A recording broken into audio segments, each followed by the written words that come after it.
Merci d'être avec nous sur Al24 News au sommaire de l'actualité de ce mercredi 7 janvier.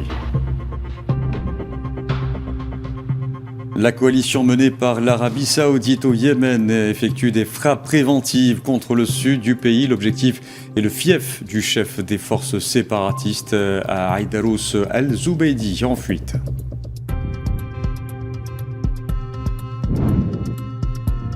Les autorités sanitaires palestiniennes font état d'au moins 14 martyrs dans la bande de Gaza depuis le début de l'année 2026, à l'heure où le Haut Commissariat aux droits de l'homme de l'ONU rapporte l'intensification de la discrimination et la ségrégation exercée par l'entité sioniste à l'encontre des Palestiniens en Cisjordanie.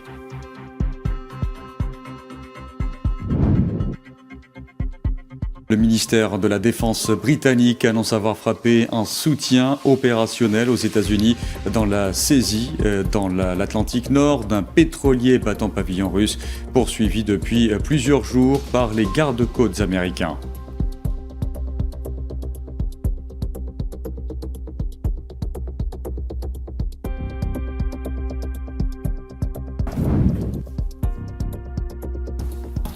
Et puis sport football, retour sur la qualification remarquable de la sélection algérienne pour les quarts de finale de la CAN 2025.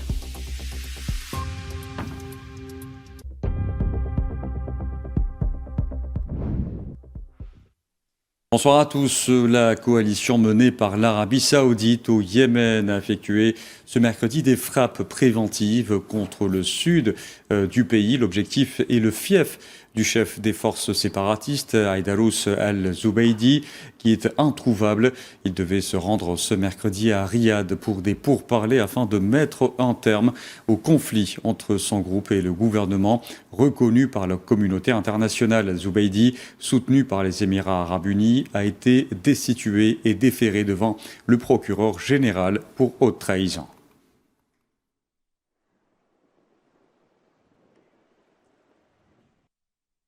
Le gouvernement somalien a fermement condamné la visite d'un responsable sioniste dans la région du Somaliland, la qualifiant de violation flagrante de la souveraineté, de l'unité et de l'intégrité territoriale de la Somalie. Mogadiscio a rappelé dans ce sens que la ville de Hargeisa était une partie intégrante et inséparable des territoires souverains de la Somalie.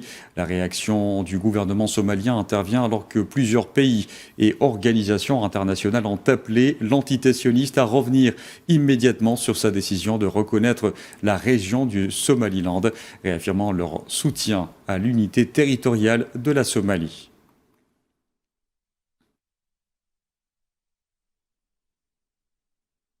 Cette personne dont le préfet du département de Torodi, le capitaine Chaibou Mali, ont été tués lors d'une attaque terroriste survenue dans la nuit du 4 au 5 janvier dans la région de Tillabéri, dans l'ouest du Niger. C'est ce qu'a annoncé l'armée nigérienne dans son bulletin hebdomadaire, précisant que la préfecture de Torodi avait été ciblée lors de cette attaque et la réaction immédiate et coordonnée des forces de défense et de sécurité, les FDS, avait permis de neutraliser un terroriste sur place, tandis que plusieurs autres ont été neutralisés lors de leur tentative de repli à la suite d'une frappe aérienne ciblée.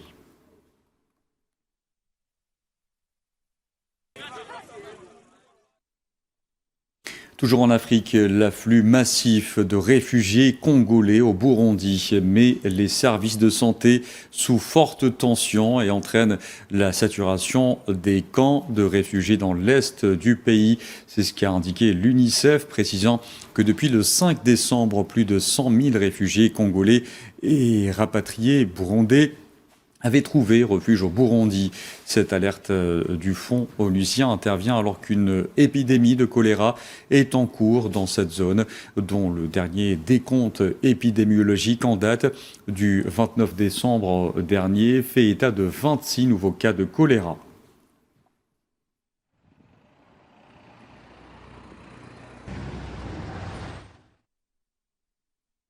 Le Burundi qui a enregistré plus de 5 338 600 cas de paludisme, dont 644 décès en 2025 selon le bureau local de l'Organisation mondiale de la santé.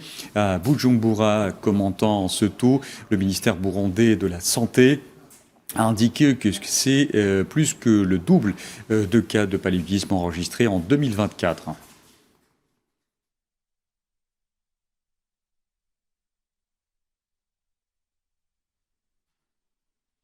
Je vous en parlais en titre, au moins 14 Palestiniens sont tombés en martyrs dans la bande de Gaza depuis le début de l'année 2026, où les habitants de l'enclave palestinienne sont toujours en proie aux agressions menées par l'entité sioniste et une crise humanitaire d'urgence.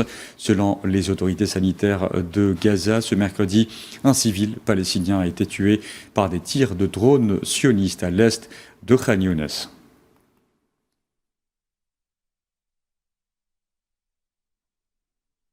Le Haut-Commissariat aux droits de l'homme de l'ONU a affirmé ce mercredi que la discrimination et la ségrégation exercées par l'entité sioniste à l'encontre des Palestiniens en Cisjordanie s'intensifiaient, s'appartenant à une forme de système d'apartheid, et ce dans un nouveau rapport publié ce mercredi. Pour le Haut-Commissaire des Nations Unies aux droits de l'homme, Volker Turk, chaque aspect de la vie des Palestiniens en Cisjordanie est contrôlé et restreint par les lois, des politiques et des pratiques discriminatoires de l'entité sioniste.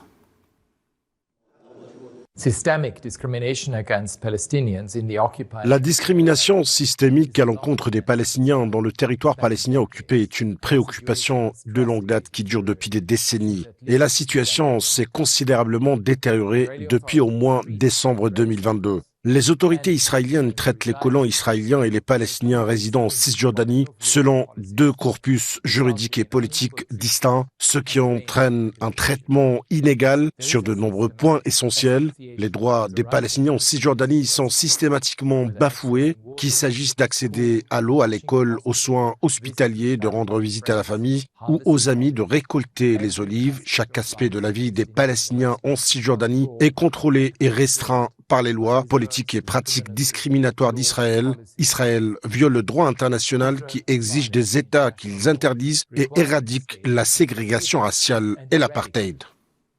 Et aujourd'hui encore, des dizaines de colons sionistes ont saccagé ce mercredi des véhicules appartenant à des Palestiniens près du village de Madama au sud de Naplouse en Cisjordanie, occupé selon le chef du conseil du village, ajoutant qu'à la suite de cette attaque, les forces de l'occupation sioniste ont perquisitionné plusieurs maisons de Palestiniens dans le secteur, saccageant et pillant leurs biens.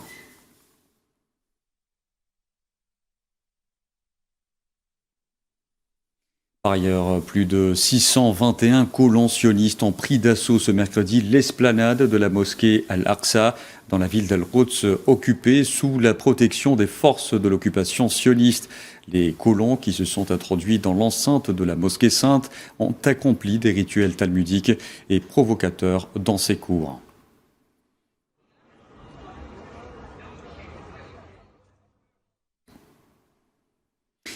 Et toujours au Moyen-Orient, les Syriens ont commencé à échanger leurs anciens billets de banque contre de nouveaux dans le cadre d'un plan visant à remplacer les billets de l'ère Assad. Une mesure qui marque une rupture avec le passé et vise à restaurer la confiance dans l'économie.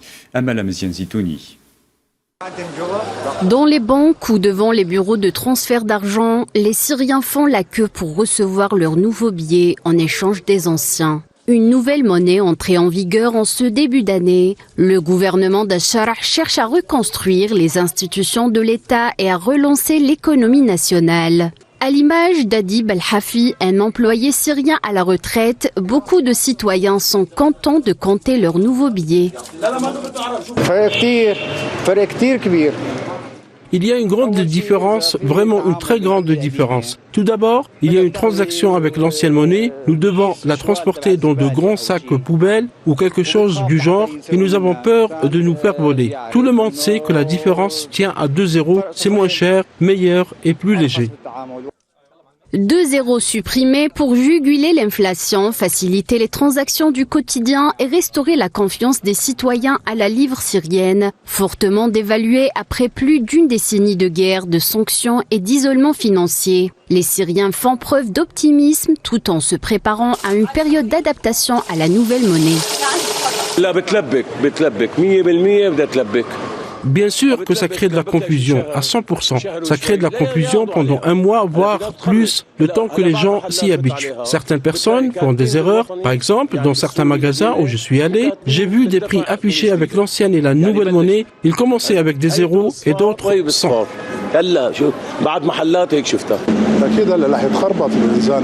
Bien sûr, nous serons un peu déroutés au début, mais pas trop. Par exemple, 10 000 livres est égal à 1 million. C'est bien d'avoir de l'argent dans son portefeuille, contrairement à avant. Que Dieu récompense ceux qui ont rendu cela possible. Franchement, ils ont accompli quelque chose d'important et nous les remercions chaleureusement.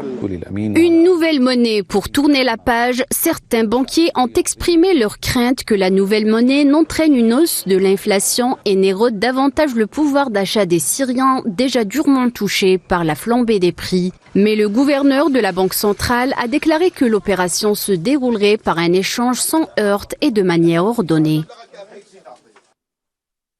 Dans l'actualité également, le Premier ministre britannique Keir Starmer a affirmé ce mercredi que tout déploiement de forces britanniques en vertu d'une déclaration signée avec la France et l'Ukraine serait soumis à un vote parlementaire. Starmer, le président français Emmanuel Macron et le président ukrainien Volodymyr Zelensky avaient signé hier une déclaration d'intention décrivant le déploiement de forces dans le cas où un accord de paix serait conclu. Il n'y aurait de déploiement qu'après un cessez-le-feu afin de soutenir les capacités de l'Ukraine de mener des opérations de dissuasion et de construire et protéger des bases militaires. Le nombre de soldats sera déterminé conformément à nos plans militaires que nous sommes en train d'élaborer et pour lesquels nous sollicitons l'appui des autres membres. Je soumettrai donc ce nombre à la Chambre avant tout déploiement, mais j'irai plus loin si nous devions recourir à un instrument juridique pour déployer des troupes, ce qui serait nécessaire. Je demanderai un débat au sein de cette Chambre afin que tous les membres soient pleinement informés de nos intentions, puissent exprimer leur point de vue et nous procéderions ensuite à un vote sur la question, ce qui est, à mon sens, constitue la procédure appropriée dans une telle situation. Et de son côté, le président ukrainien Volodymyr Zelensky a pressé ce mercredi ses alliés de lui fournir des garanties de sécurité inébranlables contre toute nouvelle attaque russe, tout en cherchant à progresser dans les négociations sur l'adhésion à l'Union européenne et à obtenir des sanctions plus sévères contre Moscou.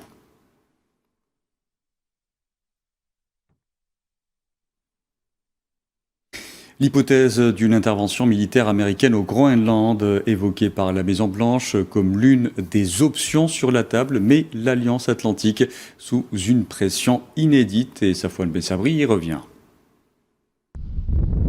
Après plusieurs mois au second plan, le Groenland revient sur le devant de la scène suite à la dernière déclaration de Donald Trump qui exprime à nouveau sa volonté de prendre le contrôle de la région. Cette fois-ci, la Maison-Blanche affirme que l'option militaire n'est pas à exclure, le business non plus. Les États-Unis envisagent d'acheter le Groenland, comme ce fut le cas pour l'Alaska. C'est une question de sécurité nationale, un espace vital aux yeux de Donald Trump, qui à l'heure de l'America First souhaite désormais se replier sur un espace sécurisé allant du canal de Panama, incluant le Groenland, le Mexique et le Canada. À défaut de contrôler physiquement ces territoires par une présence militaire, les États-Unis souhaitent assurer à minima une tutelle sur cet espace géographique. Le cas du Groenland symbolise la volonté de Donald Trump d'assurer une chasse gardée dans l'Atlantique Nord, excluant toute influence chinoise et russe. Alors que dans un premier temps, l'intervention militaire était exclue selon le chef de cabinet de la Maison-Blanche, voici que Washington fait volte-face, accentuant la pression sur le Danemark et les dirigeants européens, dont les principales capitales ont dénoncé ce qu'ils qualifient d'atteinte à la souveraineté du peuple de l'île. Le ministère de la Défense britannique a annoncé ce mercredi avoir apporté un soutien opérationnel aux États-Unis dans la saisie dans l'Atlantique Nord d'un pétrolier battant pavillon russe poursuivi depuis plusieurs jours par les gardes-côtes américains, et ce à la suite d'une demande d'assistance des États-Unis. L'opération américaine dans l'Atlantique Nord est intervenue quelques heures après des informations de presse selon lesquelles la Russie avait envoyé au moins un bâtiment de sa marine pour escorter le pétrolier.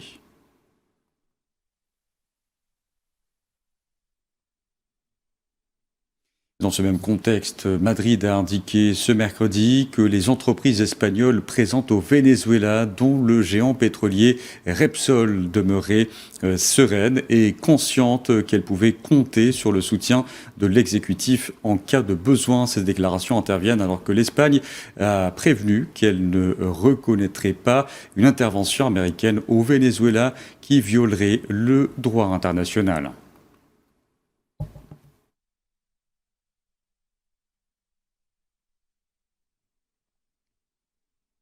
Des dizaines de personnes, dont un grand nombre d'enfants, sont décédés depuis novembre dernier dans plusieurs régions du Bangladesh par la suite de maladies liées au froid.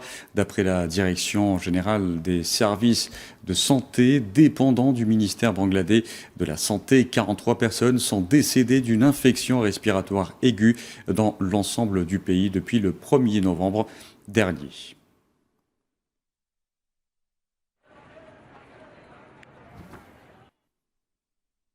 Et d'importantes chutes de neige ont recouvert Paris de blanc ce mercredi, au 3e jour d'un épisode de froid rare en France, selon des Parisiens, provoquant des retards dans le trafic ferroviaire et des embouteillages.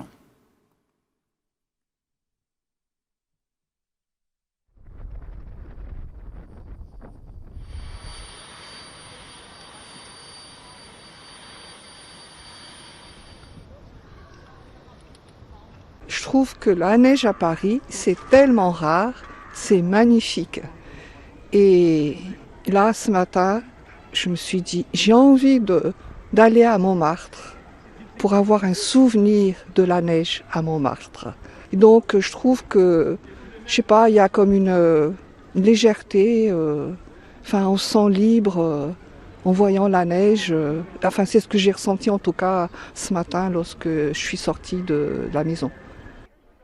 Cela ne s'est pas produit depuis, je ne sais pas, 2008, nous l'avons connu à cette époque, ou peut-être 2009, mais oui, c'est très rare, autant de neige qu'aujourd'hui. Oui, c'est vraiment très rare. C'est exceptionnel, c'est incroyable, c'est magnifique et nous en profitons. Nous avons aussi croisé beaucoup de touristes, ils ont l'air heureux. Alors, Et une vague soudaine de température négative à travers la Grande-Bretagne, cette fois, gelé les eaux de crue à Port Meadow et dans les plaines environnantes d'Oxford, les transformant en une patinoire naturelle. Des images prises par drone ce mercredi ont immortalisé le paysage figé.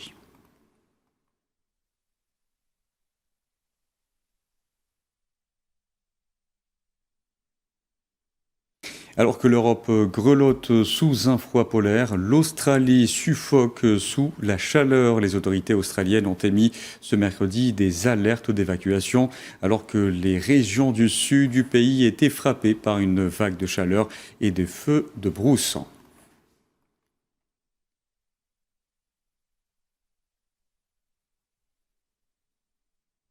Allez, parlant sport football, je vous en parlais en titre solide et déterminé. La sélection algérienne a franchi l'écueil des 8e de finale de la Coupe d'Afrique des Nations, la CAN 2025, en éliminant brillamment hier soir la République démocratique du Congo au terme d'un match haletant, 1-0 après prolongation, confirmant ainsi son ambition d'aller au bout du tournoi.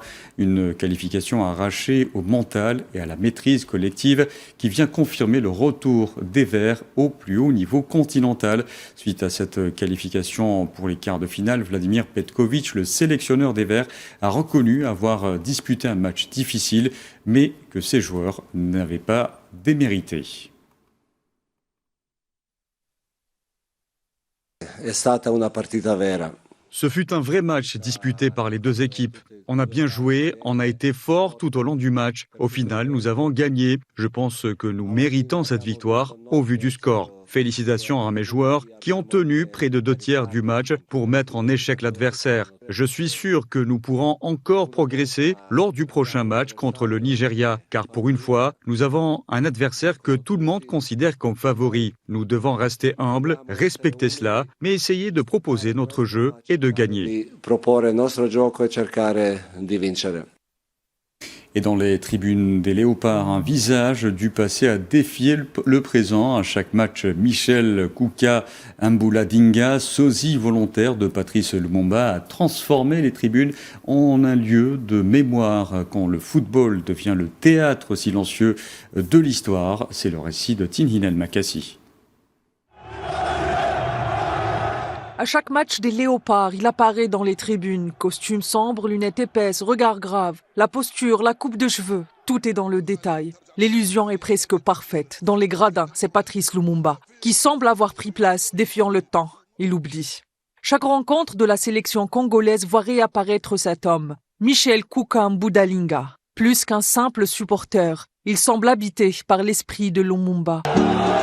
Pendant les 90 minutes du match, il reste figé, il ne crie pas, il ne parle pas. Et pourtant, sa présence raconte. Elle raconte une histoire lourde de sens où se mêlent espoir, mémoire et trahison.